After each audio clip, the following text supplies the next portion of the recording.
हाय दोस्तों, अस्सलाम वालेकुम। कैसे आप लोग? मेरा नाम नबील है। iPad Air 5th generation, M1 वाला, iPad Pro 11 इंच, M1 वाला, इनमें से कौन सा आपको लेना चाहिए? दोनों में प्राइस डिफरेंस जो है ये मैसिव है, काफ़ी बड़ा प्राइस डिफरेंस है। तो यहाँ पे इनमें से किसके लिए आपको जाना चाहिए जहाँ पे स्पेसिफिकेशन सेम है? क्या एप्पल ने कहीं पे परफॉर्मेंस के अंदर छुपा उपा के कुछ कम कर दिया है क्या?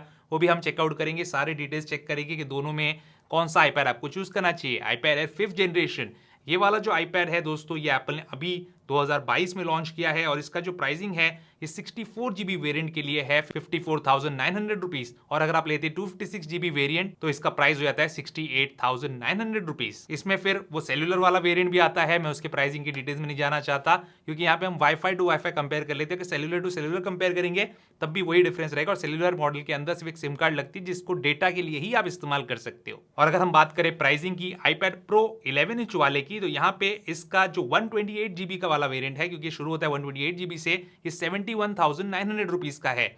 तो अगर आप base model to base model compare करेंगे तो काफी बड़ा डिफरेंस हो जाता है, तकरीबन 17,000 रुपए का। और अगर आप 256 GB वाले वेरिएंट को 128 GB वाले iPad Pro 11 इंच वाले से कंपेयर करेंगे तो प्राइसिंग में सिर्फ 3,000 रुपए का डिफरेंस रहता है। तो काफी ज्यादा कंफ्यूजन है। आइए कंफ्यूजन को दूर करते हैं। सबसे पहले दोस्तों यहाँ पे design, build quality, looks, weight, सभी चीज को देख लीजिए। पहले iPad Pro जो है इसी टाइप की बॉडी में आता था, अब एप्पल ने उसी बॉडी को यहाँ पे भी कंटिन्यू किया है, बस यहाँ पे कैमरा बम में चेंजेस है, वो आगे आपको बताऊंगा। बाकी सारी चीजें जो है वो एग्जैक्टली सेम आपको देखने मिलेगी, बस वेट के अंदर 19-20 का फर्क है, उसके अलावा कुछ नहीं। थिकनेस के अंदर 19-20 का फर्क है, इससे आपको कोई फर्क महसूस नहीं होगा। एग्जैक्टली सेम है दोनों की बॉडी स्टाइल और यहाँ पे स्ट्रक्चर। बाकी साइड से भी गाइज अगर मैं आपको दिखाऊं तो यहाँ पे देख सकते हैं आप, सभी चीजें जो है वैसी की वैसी, ये पूरा पार्ट है क्लीन। यहाँ पे एक एक्स्ट्रा माइक दिया है क्योंकि प्रो में थोड़े एक्स्ट्रा माइक्स है। बॉटम से अगर आप देखेंगे तो यहाँ पे दोनों के ऊपर जो है दो दो ग्रिल दिए हुए हैं और दोनों के अंदर जो है एक टाइप सी पोर्ट है। उसके बारे में आगे डिटेल में बताऊंगा मैं आपको क्योंकि उसमें थोड़ा फर्क है।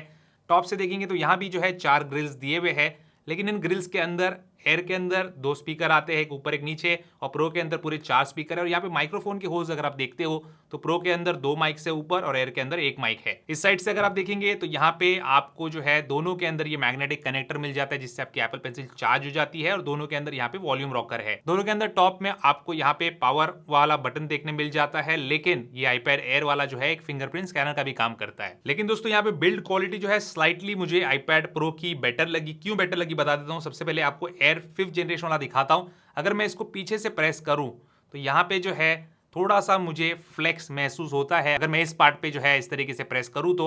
और यहां पे अगर आप सामने की तरफ देखेंगे कहीं कहीं डिस्प्ले में आपको ये मेरे उंगली के निशान भी नजर आ जाएंगे। जैसे नेटफ्लिक्स का जो ऐप है इसके साइड में देखिए मैं प्रेस कर रहा हूं तो यहाँ पे आपको ये उंगली के निशान भी नजर आते हैं। लेकिन iPad Pro जो है ये काफी मुझे रोबस्ट लगा, इसमें बिल्कुल भी पीछे के साइड में कोई आपको फ्लेक्स महसूस नहीं होगा जब आप इसको इस तरीके से प्रेस करेंगे तो। और यहाँ पे मैं YouTube वाला जो ये एप्लीकेशन है इसके साइड में ही प्रेस कर रहा हूं और कहीं भी मेरी फिंगर नजर नहीं आ रही। तो डेफिनेटली दोस्तों यहाँ पे iPad Pro जो है it is slightly well built then iPad Air 5th generation. अभी बात कर लेते हैं दोस्तों डिफरेंसेस के बारे में। सिमिलैरिटीज भी इसके अंदर होंगी। अब यहाँ पे जो डिस्प्ले है दोनों का, ये है 11 इंच का, ये है 10.9 इंचेस का। बहुत ही 19-20 का फर्क है, डिस्प्ले के साइज में आपको महसूस नहीं होगा।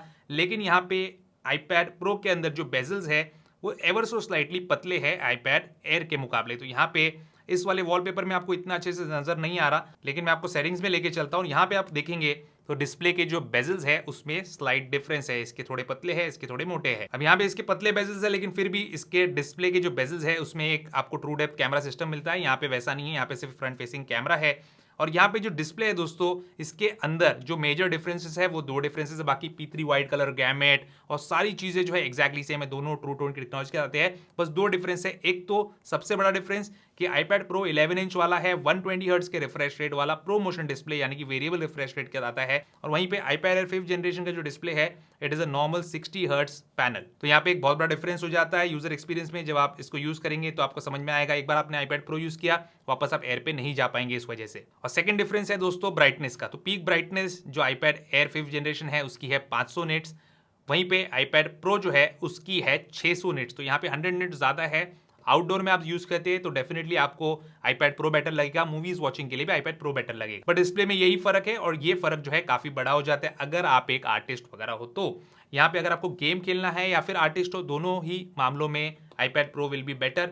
क्योंकि यहाँ पे अगर आप लेते हो नोट्स तो यहाँ पे नोट्स के अंदर जो है आप जब लिखेंगे कुछ भी तो आपको ज्यादा रियलिस्टिक लगेगा। आप जब स्केचिंग करेंगे तो आपको ज्यादा जो है रियलिस्टिक लगेगा। नोट्स में वैसे डिफरेंस कुछ ज़्यादा महसूस नहीं होगा, लेकिन स्केचिंग में खास तौर पे आपको ज़्यादा रियलिस्टिक लगेगा प्रो मोशन डिस्प्ले। तो यहाँ पे अगर आप आर्टिस्ट हो तो प्लीज प्रो मोशन के लिए जाइए। गेमिंग के बारे में आगे परफॉर्मेंस के बाद जो है बात करते हैं, क्योंकि परफॉर्मेंस यहाँ पे सेम होने के बावजूद गेमिंग में iPad Pro के पास एडवांटेज है डिस्प्ले की वजह से। अब अगला फर्क है दोस्तों touch ID versus face ID का। तो यहाँ पे iPad Air के अंदर जो है एप्पल ने एक टच आईडी सेंसर दिया है टॉप में। तो यहाँ पे आप देख सकते हैं ऐसे फिंगर रखेंगे तो ये अनलॉक हो जाता है और ये बहुत लोगों को पसंद भी आता है। लेकिन मुझे जो है फेशियल अनलॉक जो iPad Pro के अंदर एप्पल ने दिया है वो ज़्यादा पसंद है। तो इस तरीके से मैं पकड़ूँ और अनलॉक करूँ तो बड़े ही नेचुरल तरीके से जो है मेरा iPad Pro अनलॉक हो जाता है और वो मुझे ज़्यादा पसंद भी आता है। और अभी आजकल मास्क लगाने का झंझट है नहीं, और वैसे भी iPad को मैं बाहर रोड पे तो यूज़ करता नहीं, ऑफिस में यूज़ करूँगा, घर पे यूज़ करूँगा, उस टाइम पे जो है मास्क तो होता नहीं तो कोई फर्क नहीं लगता। इसकी वजह से दोस्तों फ्रंट फेसिंग जो कैमराज है उसके अंदर भी फर्क आ जाता है। तो यहाँ पे कैमराज के बारे में थोड़ा सा डिस्कस कर लेते हैं। दोनों के अंदर सेंटर स्टेज टेक्नोलॉजी है, यानी कि वीडियो कॉल के दौरान आप दोनों ही जो डिवाइसेज है उनके अंदर अगर आप वीडियो कॉल में यहाँ वहाँ हो जाएंगे तो आपके चेहरे पे फोकस करेगा, तो वो इशू प्रॉब्लम नहीं है यहाँ पे।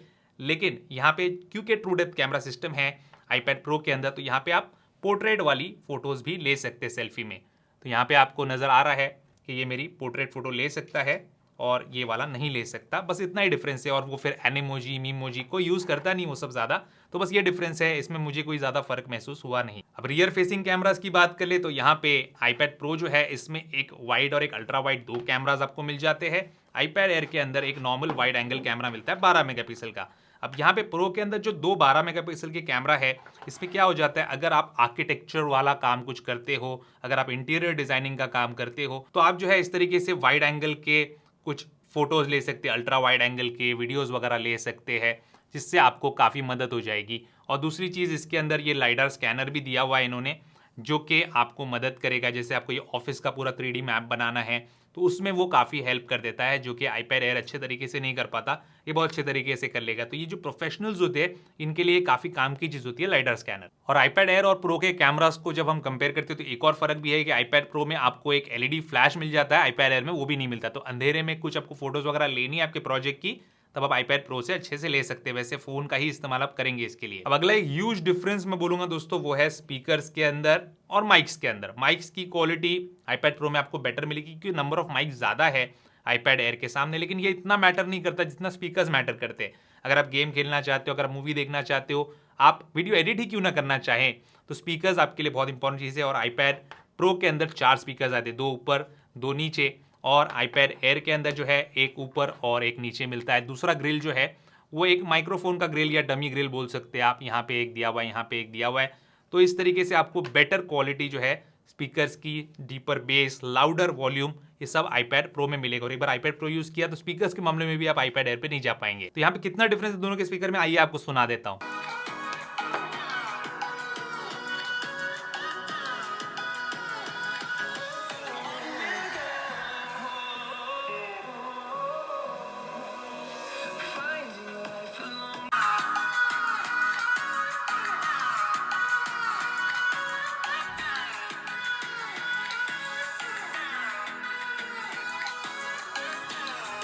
तो स्पीकर से अगर आपको हाई क्वालिटी आउटपुट चाहिए then iPad Pro 11 inch should be your choice. अगला जो डिफरेंस है दोस्तों यहाँ पे वो ये है कि इसमें जो टाइप सी पोर्ट दिया है iPad Air के अंदर ये 10 Gbps वाला है, और iPad Pro के अंदर जो है ये अप टू 40 Gbps वाला है, थंडरबोल्ट वाला है। तो यहाँ पे क्या आपको इससे फर्क पड़ेगा, मुझे नहीं लगता इससे कोई आपको डिफरेंस महसूस होने वाला है। अगर आप इसका 40 Gbps वाला थंडरबोल्ट वाला फुल सिस्टम का इस्तेमाल करने वाले हैं तभी ये कोई सेंस बनता है कंपेयर करके। अदरवाइज अगर आप नॉर्मल ये टाइप का एक USB-C हब ले लेते हैं, बेल्किन वाला जैसे मैंने लिया है, इसका लिंक डिस्क्रिप्शन में, तो इससे आपके सारे काम हो ही जाएंगे और यहाँ पे आपको कोई भी चीज़ की कमी महसूस नहीं होगी। यहाँ पे एक इथरनेट पोर्ट आपको मिल जाता है इसके अंदर, इसी के साथ आपको सारे USB पोर्ट्स, कार्ड रीडर सब कुछ मिल जाता है। तो सारी चीज़ें आपकी सॉर्टेड हो जाती है। और कोई भी एक्सटर्नल डिस्प्ले आपको कनेक्ट करना है तो दोनों डिवाइसेस से आप कनेक्ट कर सकते हो, कोई इशू उसके अंदर नहीं है। एक्सटर्नल SSD भी इससे कनेक्ट कर सकते हो, दोनों ही डिवाइसेस उसको अच्छे तरीके से सपोर्ट करते हैं। लेकिन यहाँ पे एडवांटेज हो जाता है अगर आप iPad Pro लेते हो तो, क्योंकि इसके बेस मॉडल में 64 GB का स्टोरेज और 256 GB लेते हो, तो फिर 3000 रुपए के फर्क के लिए मुझे नहीं लगता कि आप प्रो नहीं लेंगे। तो बस ये समझ लिए चलिए कि अगर हम 64 GB ले रहे हैं तो एयर के लिए जा सकते हैं, और वह 256 GB का एयर ले ही रहे हो तो फिर iPad Pro आपकी चॉइस होनी चाहिए, क्योंकि अभी तक यही आपको समझ समझ में आ रहा होगा मेरे इस वीडियो से। अब सबसे इंपॉर्टेंट चीज की बात करें दोस्तों, परफॉर्मेंस। क्या परफॉर्मेंस में यहाँ पे कोई डिफरेंस है? तो आंसर इज नो, क्योंकि दोनों में M1 चिपसेट आता है और दोनों में एप्पल ने 8 GB का रैम देके रखा है। और यहाँ पे मैंने गीकबेंच के स्कोर्स भी कंपेयर किया ताकि आपको पता चल जाए कि यहाँ पे एप्पल ने कहीं भी कोई कमी नहीं किया है। एयर सस्ता है प्रो के मुकाबले, तो वहां पे कोई भी जो है रेस्ट्रिक्शंस या कोई भी थ्रॉटलिंग या कुछ भी जो है झोल एप्पल ने नहीं किया। यहाँ पे सारी चीजें एक्जैक्टली सेम है। सिंगल कोर का स्कोर देख सकते हैं आप, very much similar. Multi core का भी सेम ही है। और अगर हम बात करें जीपीयू की स्कोर की, मेटल स्कोर की, जो कि गेमिंग वगैरह के लिए आप सोच सकते हैं इसके बारे में, तो यहाँ पे वो भी बहुत सिमिलर है। इनफैक्ट एयर का थोड़ा ज्यादा ही निकल के आया है। डिस्प्ले के कंपैरिजन में मैंने आपको बताया था कि यहाँ पे परफॉर्मेंस में एक डिफरेंस आएगा डिस्प्ले की वजह से, जबकि चिपसेट सेम है, रैम सेम है, पावर सेम है। फिर भी यहाँ पे अगर आप देखेंगे पबजी जैसा गेम या कोई भी गेम जो हाई एफपीएस सपोर्ट करता है, तो it will run better on iPad pro. क्यों ऐसा है? यहाँ पे देख सकते हैं स्मूथ और एक्सट्रीम ही सपोर्ट करता है पबजी आईपैड एयर के ऊपर, जबकि प्रो के ऊपर अगर आप देखेंगे तो 90 FPS तक ये सपोर्ट करता है, क्योंकि यहाँ पे 120 हर्ट्ज का रिफ्रेश वाला डिस्प्ले है, तो 120 FPS भी आ जाएगा तो वो भी सपोर्ट करेगा ये। उसके बाद अगर आप बैलेंस पे जाते हो तो दोनों ही डिवाइसेस जो है ये 60 FPS पे आ जाते हैं। एक्सट्रीम जो यहाँ पे लिखा हुआ है आपके सामने है, तो यहाँ पे बैलेंस्ड मोड के अंदर आपको दोनों में सेम परफॉर्मेंस देखने मिलेगा। और अल्ट्रा एचडी के अंदर भी अगर आप खेलते हो तो अल्ट्रा का ही फ्रेम रेट आपको देखने मिलेगा। तो अगर आप स्मूथ पे खेलते हो तो डेफिनेटली आपको आईपैड प्रो के लिए जाना चाहिए, और आईपैड प्रो के लिए जो गेमिंग का सपोर्ट है और बेटर ही होते चला जाएगा। आईपैड एयर के अंदर डिस्प्ले की वजह से रेस्ट्रिक्शन है, और बाकी जितने भी एक्सेसरीज आईपैड एयर के ऊपर लगते हैं वही आईपैड प्रो पे चल जाते हैं। जैसे एप्पल पेंसिल सेकंड जनरेशन वाली, तो दोनों में सेम एप्पल पेंसिल लग जाती है और दोनों में सेम तरीके से काम करती है। चार्जिंग का मेथड भी सेम है। दोनों में कोई भी ब्लूटूथ कीबोर्ड चल जाएगा, कोई भी सस्ता वाला माउस चल जाएगा, कोई भी सस्ती वाली पेंसिल चल जाएगी। तो आपको यहाँ पे ये फिक्र करने की जरूरत नहीं कि हाँ भाई एयर लूंगा, 15-17 हज़ार रुपए बचाऊंगा और वो 15-17 हज़ार रुपए में कीबोर्ड एप्पल का ओरिजिनल लूंगा, माउस एप्पल का ओरिजिनल लूंगा, पेंसिल एप्पल की ओरिजिनल लूंगा, केस एप्पल का ओरिजिनल लूंगा। ये करने की आपको बिल्कुल भी जरूरत नहीं है। जो पैसा बचता है वो किसी और बेटर यूज में भी आप डाल सकते हैं, या फिर थर्ड पार्टी के प्रोडक्ट्स यूज कर सकते हैं, फॉर एग्जांपल लॉजिटेक। तो जो सस्ते वाले और अच्छे कंपैटिबल कीबोर्ड्स होंगे, जो भी चीजें होंगी, मैं सब डिस्क्रिप्शन में दूंगा, वहां से आप चेकआउट कर सकते हैं। तो यहाँ पे कोई डिफरेंस नहीं है एक्सेसरीज के अंदर। अब सीधी बात दोस्तों, यहाँ पे किसको कौन सा आईपैड लेना चाहिए? देखो, अगर आप जो है स्टूडेंट हो, अगर आपको आर्टिस्ट वाला कोई वर्क नहीं है, अगर आप गेमर नहीं हो, अगर आप एंटरटेनमेंट में ज्यादा फोकस्ड नहीं हो, अगर आपको वो एक्स्ट्रा स्पीकर्स, वो बेटर डिस्प्ले, वो सारी चीजें नहीं चाहिए, तो आप जो है आईपैड एयर के लिए जा सकते हैं। और 54,900 में ये काफी कमाल का डिवाइस है, क्योंकि यहाँ पे आपको वो M1 चिपसेट मिल जाता है, 8 GB का रैम मिल जाता है, तो सारी चीजें आपकी अच्छी तरीके से हो जाएगी। वीडियो एडिटिंग भी आप करते हो तो यहाँ पे आपको कोई दिक्कत नहीं आएगी आईपैड एयर के साथ। यहाँ पे आप इसके साथ बिल्कुल ही कंफर्टेबल है। इसमें कलर्स भी काफी सारे हैं, आप अपना मनपसंद का कलर ले सकते हो and you can enjoy this iPad. आपको कोई जरूरत नहीं है 17,000 रुपए एक्स्ट्रा डाल के आईपैड प्रो के लिए जाने की। लेकिन दोस्तों, अगर आप 256 GB वाला आईपैड एयर लेने की सोच रहे हो तो please please please iPad pro के लिए जाइए, क्योंकि इसमें 128 GB का स्टोरेज मिल जाता है, एक्सपेंडेबल बहुत ईजी तरीके से टाइप सी पोर्ट की वजह से। तो यही डिवाइस आपके लिए बेटर होगा, क्योंकि इसमें आपको बेटर कैमरास मिल जाते हैं, पीछे 2 camera plus lidar scanner, front facing camera with true depth camera system, face ID sensor, उसी के साथ प्रो मोशन डिस्प्ले, 120 हर्ट्ज का रिफ्रेश रेट, इसी के साथ दोस्तों एक better USB-C port, better speaker, सारी चीजें यहाँ पे बेटर है। बिल्ड क्वालिटी भी आईपैड प्रो के अंदर एक्चुअली प्रो वाली ही है। तो अगर 64 GB लेना है तो आईपैड एयर के लिए जाइए, उसके लिए आपको कोई ज्यादा सोचने की जरूरत नहीं है, पैसा आपका बचा लेंगे आप। और अगर आपको हायर स्टोरेज चाहिए और सारी चीजें बेटर चाहिए तो वो एक्स्ट्रा 17,000 रुपए डालना जो है कंप्लीटली वर्थ इट है आईपैड प्रो के ऊपर। मैंने सारी चीजें आपको बता दी दोस्तों। आप बताइए मुझे, आपकी चॉइस कौन सी रहेगी, आईपैड एयर 5th जनरेशन या आईपैड प्रो 11 इंच? जो भी आप लेना चाहते हैं डिस्क्रिप्शन में लिंक है, वहां से जाके जेन्युइन एप्पल प्रोडक्ट आप परचेस कर सकते हैं। उम्मीद करता हूं दोस्तों आपको आज का वीडियो पसंद आएगा, पसंद उसको लाइक एंड शेयर जरूर कीजिए और मेरे चैनल को सब्सक्राइब कीजिए। Good bye.